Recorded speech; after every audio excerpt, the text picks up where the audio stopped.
아멘. 어제 비가 많이 왔습니다. 교회는 안전하게 잘 있고요. 전에 옥상에서 이렇게 막혀가지고 그 비가 제 벽을 타고 많이 흘러내렸는데 어제 그렇게 많이 비가 왔어도 비가 새지 않았습니다. 또 계속 건물을 관리를 하면서 또 지켜보면서 하도록 하겠습니다. 여러분들은 또 교회를 위해서도 계속 기도해 주시면 고맙겠습니다. 오늘은 갈등 속에서도 선교는 이루어집니다 라는 제목으로 하나님 말씀을 나눕니다. 사랑하는 성도 여러분, 예수님을 믿다 보면 또 교회 안에 우리가 성도님들을 또 함께 성도님들과 함께 일을 하다 보면 또 갈등이 있는 경우가 있습니다. 몇 가지 이유가 있는데요, 한번 잘 들어보시기 바랍니다. 첫 번째는 일하는 기질과 또 일하는 방식이 달라서 갈등이 있을 수가 있습니다. 평상시에는 잘 몰랐어요. 그런데 같이 일을 하다 보니까 이 사람의 기질이 있고 또 일하는 방식이 다르다 보니까 서로 맞지 않는 겁니다. 그래서 다툼이 있고 갈등이 일어날 수 있습니다. 두 번째는요, 자기의 이익을 추구하려다 보면 갈등을 겪는 경우가 있습니다. 이걸 우리의 밥그릇 싸움이라고 그러죠. 평소에는 좋다가도 이게 밥그릇을 딱 건드리는 순간에 사람이 돌변해 버리는, 그래서 갈등이 일어나는 경우가 있습니다. 또 한 가지가 있습니다. 이것은 서로 하나님의 일을 열심히 하다가 보니까 이게 경쟁이 생기게 되는 거예요. 근데 그 경쟁에는 선한 경쟁이 있고 악한 경쟁이 있습니다. 그 선한 경쟁은 서로 열심히 하면서 서로 달려가는 것이죠. 그런데요, 악한 경쟁은 다른 사람을 끌어내립니다. 다른 사람은 되는데 저 사람만은 안 돼 라고 하면서 끌어내리는 거예요. 이런 일들이요, 오늘날 우리 교회 안에도 충분히 있을 수 있다는 것입니다. 예를 들면 항전직 선거를 앞두고 이런 일들이 있을 수 있어요. 선한 경쟁이 있고 악한 경쟁이 있을 수가 있습니다. 오늘날 이런 교회 안에서 경쟁이 있듯이 2000년 전에도 교회 안에서 이런 갈등이 있었습니다. 교회 안에 일을 하다 보면 갈등이 있을 수 있다는 거죠. 일하는 방식에 따라 또 이익을 추구하려다 보니까 또 선한 경쟁이 있고 악한 경쟁이 있을 수가 있습니다. 왜 그렇습니까?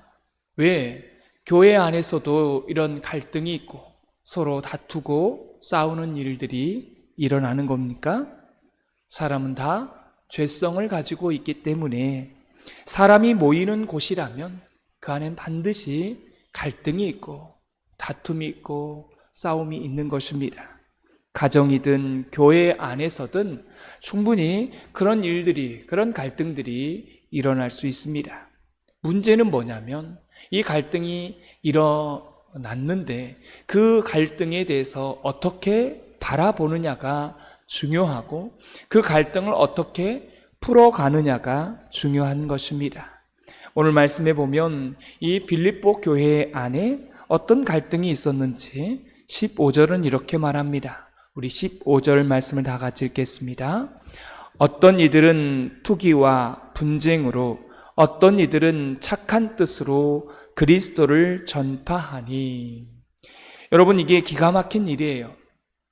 빌립보 교회에는 두 종류의 사람이 있었다는 겁니다. 어떤 사람은 착한 의도를 가지고 그렇게 교회 일을 하는 사람이 있었어요. 예를 들면 사도 바울이 지금 감옥에 있잖아요. 그러니까 사도 바울의 그 빈자리가 있을 것 아니겠습니까? 그래서 빌립보 교인들이 이런 마음을 갖는 겁니다. 우리 사도가 지금 감옥에 갇혀 있으니까 그가 못하는 일을 우리가 해내자. 우리가 그의 빈자리를 우리가 채우자. 함께 힘을 모아보자. 이렇게 선한 뜻으로 이 빌립보 교회를 섬겨가면서 전도했던 사람들이 있었습니다. 이런 사람들을 통해서 예수님의 복음이 전파된 것입니다. 근데요, 오늘 성경에 보니까 나쁜 경우가 하나 있었습니다. 투기와 분쟁으로 복음을 전파하는 사람들이 있었다는 것입니다. 우리 17절 말씀을 다 같이 읽겠습니다. 그들은 나의 매임에 괴로움을 더하게 할 줄로 생각하여 순수하지 못하게 다툼으로 그리스도를 전파하느니라. 여러분, 이 말씀이 이해가 잘 안 되죠? 이 빌립보 교회 안에 이런 사람이 있었다는 거예요. 사도 바울이 감옥에 딱 갇히자마자 야, 이제 기회다. 이제 우리의 주도권을 가질 기회다. 사도 바울을 평소에 경쟁 상대로 여겼던 사람들이 있었다는 거죠. 그리고 사도 바울과 일하는 방식에 차이가 있어서 서로 마음이 맞지 않아서 사도 바울을 싫어했던 사람들이 있었나 봅니다. 근데 사도 바울이요, 감옥에 딱 갇히자마자 이제 우리가 득세할 기회다. 우리를 드러낼 기회다. 심지어 경쟁자 하나가 사라졌다 이러면서 복음을 열심히 전파하는 사람들이 있었다라는 거예요. 여러분, 사도 바울이 이 소식을 감옥에서요 다 들었습니다. 인간적으로 보면 보십시오. 사도 바울 선생님이 감옥에 가셨으니까 우리가 그 빈자리를 메꾸자. 이런 선한 생각을 가지고 우리가 더 기도하자. 우리 빌립보 교회가 흔들리지 않도록 우리가 더 견고하게 세우고 헌신하자. 이렇게 착한 뜻으로 복음을 전하는 그런 사람들은 사도 바울이 보기에 어땠을까요? 예뻤겠죠? 그렇게 감옥에 있는데 내가 없는데 더 열심히 하니까 예뻤겠죠. 근데 이게요, 시기와 또 분쟁으로 복음을 전파한 사람이 있었다는 것입니다. 기회다. 사도 바울이 사라졌으니까 이제 우리가 나서고 우리가 한 사람 경쟁자를 떨어뜨렸으니까 이런 것들이 이제는 이 사람들에게 기회라고 생각을 한 거예요.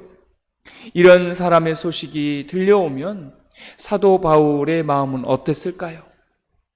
인간적으로 말하면 이거는 배신이다라는 그런 생각이 들었을 거예요.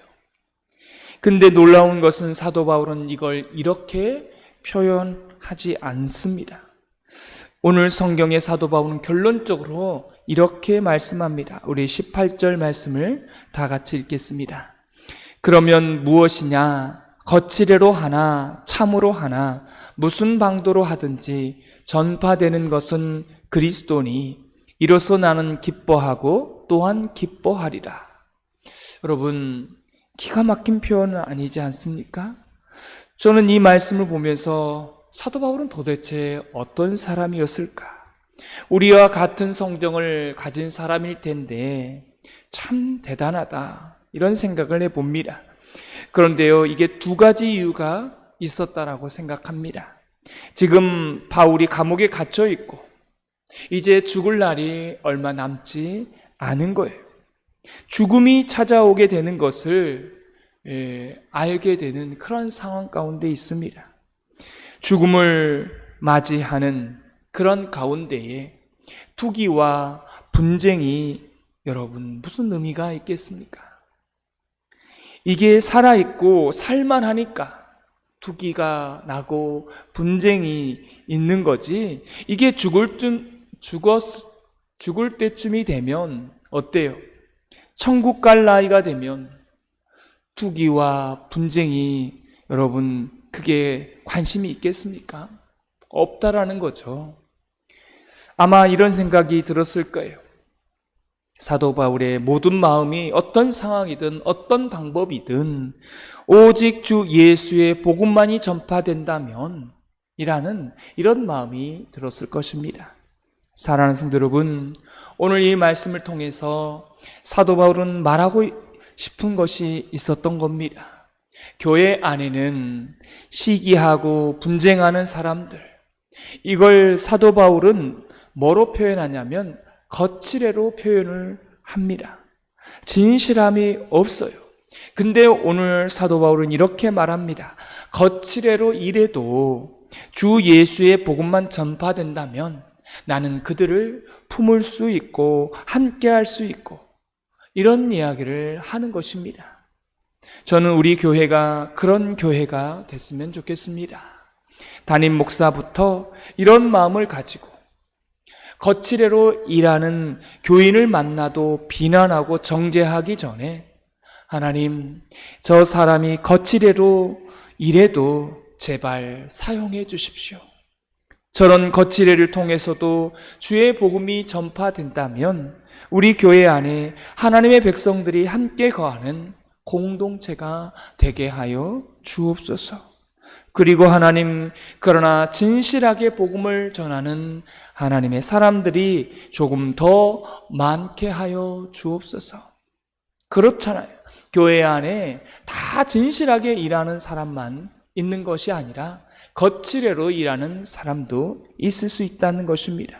그런 사람이 있을 때 정죄하고 그런 사람을 따를 시키고 그렇게 하는 것이 아니라 복음만 전파될 수 있다라면 그 사람을 품고 함께 하는 것입니다.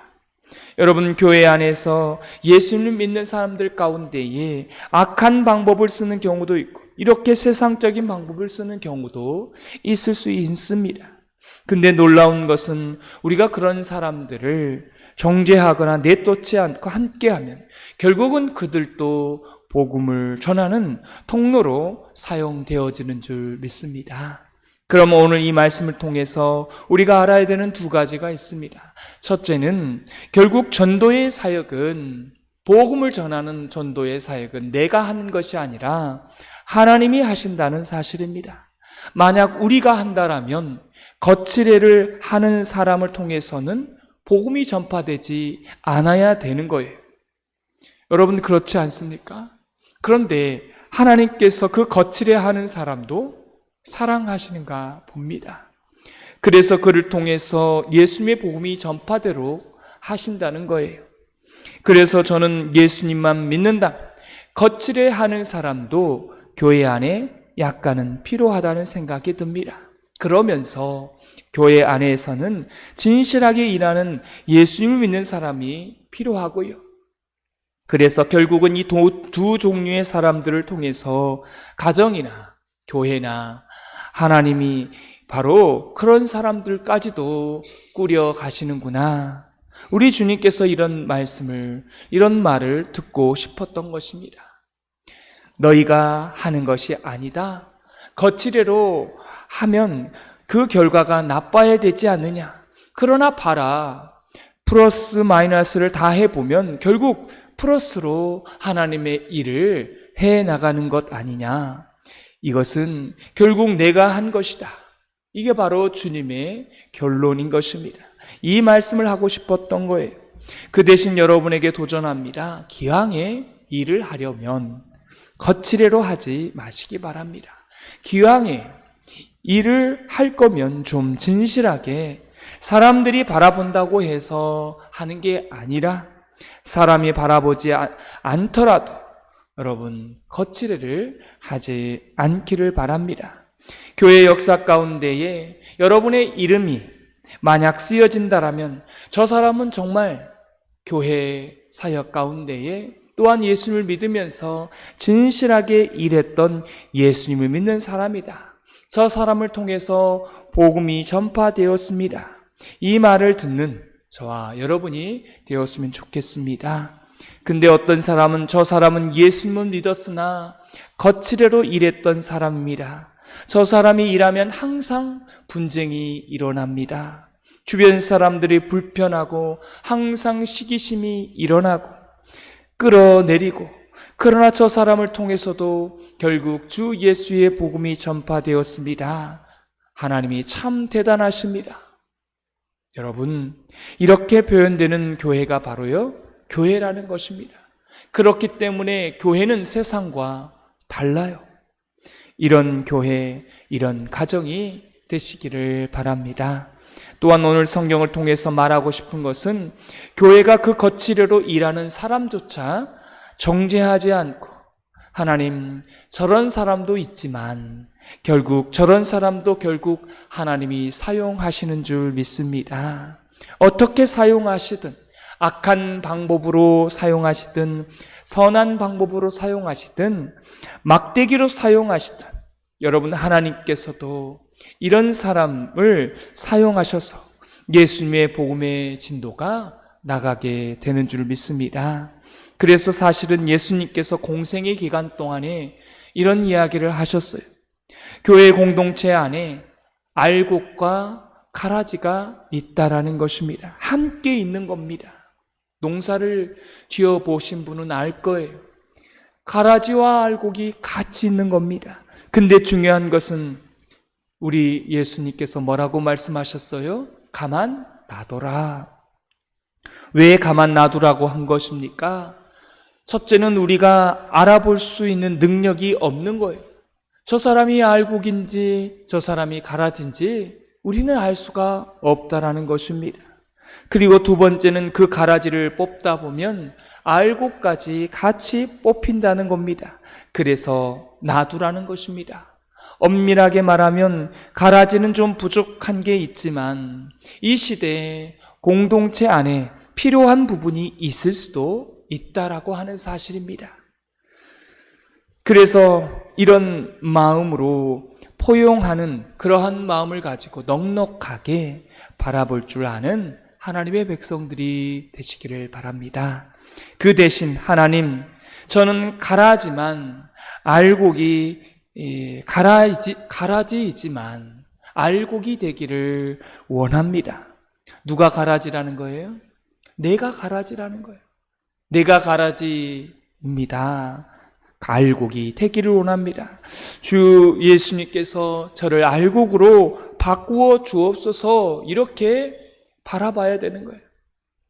거칠어로 일하지 않고 어떤 분쟁이나 시기심으로 일하지 않고 하나님 앞에 진실되게 일하게 하여 주옵소서. 이렇게 고백하는 교회가 된다면 얼마나 좋은 교회이고 얼마나 좋은 가정이 되겠습니까? 이런 하루가 되게 해달라고 여러분, 저와 여러분이 기도하는 오늘 하루가 되시기를 주님의 이름으로 소망합니다. 기도하